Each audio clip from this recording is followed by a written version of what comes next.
জয় যিশু প্রিয়রা, হ্যাঁ, আমরা পীড়িতদের কার্য 20 অধ্যায়ে আলোচনা করতেছি।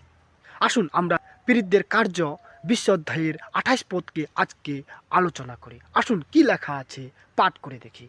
এরূপ লেখা আছে, তোমরা আপনাদের বিষয়ে সাবধান এবং পবিত্র আত্মা তোমাদিওকে অধ্যক্ষ করিয়া যাহার মধ্যে নিযুক্ত করিয়াছেন সেই সমস্ত পালের বিষয়ে সাবধান হও। ঈশ্বরের সেই মণ্ডলীকে পালন করো যাহাকে তিনি নিজ রক্তের দ্বারায় ক্রয় করিয়াছেন। আমেন।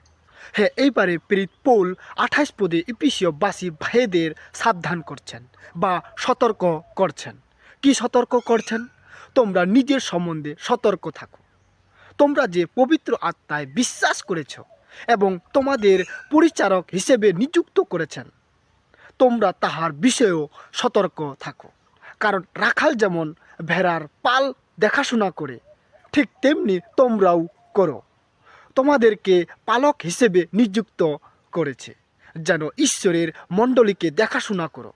তাই ঈশ্বর সেই মণ্ডলীকে নিজের রক্ত দিয়ে কিনেছেন। এইরূপে পৌল ইফিসীয়বাসীদের সতর্ক করছেন। তো প্রিয়রা, আমিও আপনাদেরকে বলি, আপনারাও নিজের সম্বন্ধে সতর্ক হও। যদি আপনারা প্রভু যীশু খ্রিস্টকে বিশ্বাস করে থাকেন, তাহলে যে প্রভু যীশু খ্রিস্ট আমাদেরকে নিযুক্ত করেছেন যেন আমরাও ঈশ্বরের মণ্ডলীকে দেখাশোনা করি। কারণ প্রভু যীশু খ্রিস্ট তাহার নিজের রক্তের দ্বারায় ক্রয় করেছেন আমাদেরকে। তাই আমরাও যেন এইসব বিষয়ে দেখাশোনা করি এবং নিজের বিষয়ে সতর্ক থাকি।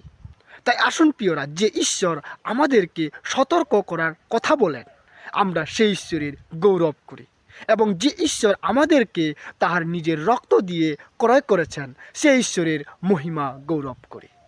ঈশ্বরের এই পঠিত বাক্যের দ্বারায় প্রত্যেককে আশীর্বাদ করো। সকলকে জয় যিশু।